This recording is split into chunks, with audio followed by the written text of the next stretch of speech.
Today we'll be looking at Newton's laws, this time on objects in equilibrium, ones that are not moving. We will also properly introduce vectors. A Newton is a unit of force, how hard something pushes. A Newton is in kilogram meters per second squared. To get an idea of the force of 1 Newton, it is about equal to the weight of a cantaloupe in your hand. We already use scalars. They are our normal numbers. Now we are going to do a little better. We can store value and direction in a vector. We use a little arrow over the letter to indicate a vector in this lab. Now we are going to go to 2 dimensions. There are 2 ways to write vectors. We can write the magnitude and direction, or we can use the 2 components. Vector addition will be important. Let's look at graphical first. Vectors do not have a location, only a direction and length, so we can move them all we want as long as we don't resize or rotate. Placing vectors tip to tail gives us an idea of how to add. The sum is the overall vector, the start to finish vector.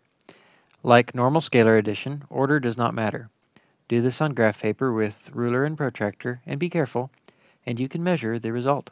Remember, the angle is measured from the positive x direction counterclockwise. For any 2D vector, we can break it up into components. We generally choose x and y. The components then add. Here is how you change from polar to components, and vice versa. However, there is a problem with the arctangent. Here is the normal tangent. Notice a problem when we invert it. We no longer only have one answer when we plug in a value. So, our calculators choose one, and that one is from negative 90 degrees to 90 degrees. This lost some information. Half of our circle is unreachable. When we have an answer in quadrants 2 and 3, we are always going to have to add 180 degrees to get the right answer. Another way to see it. Your calculator can't tell negative y over x from y over negative x. Quick way to remember. Just look at the signs. If it is in the left half, add 180 degrees to your calculator answer. Let's look at our lab. The lab is centered around a force table. We'll do 3 experiments with it. We'll be pulling a pin out of our center ring to see if it moves.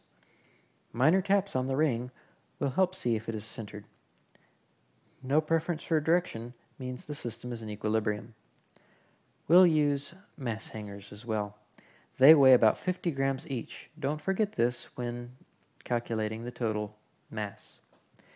And remember, measure all masses that you write down. We'll start with the 3-string experiment. We'll hang 3 masses off of the table. Put about 200 grams, remember the mass hangers add 50 grams, at 0 degrees and 90 degrees. Where and what to put for the third one is your task. Keep adding weight and changing the angle until it is in equilibrium. You do not need to measure the masses yet. When the forces nearly add to 0, you are in equilibrium. Tap to check.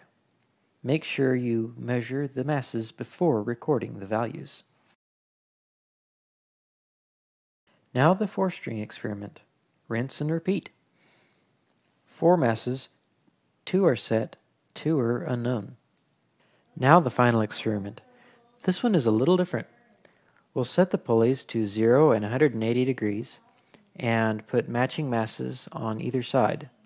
Now with the pin out, start adding mass to one side. When the ring doesn't stop moving, record the mass values that you measure.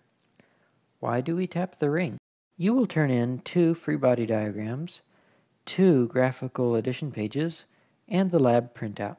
When you do your additions, make sure you make them large and label all vectors, especially R.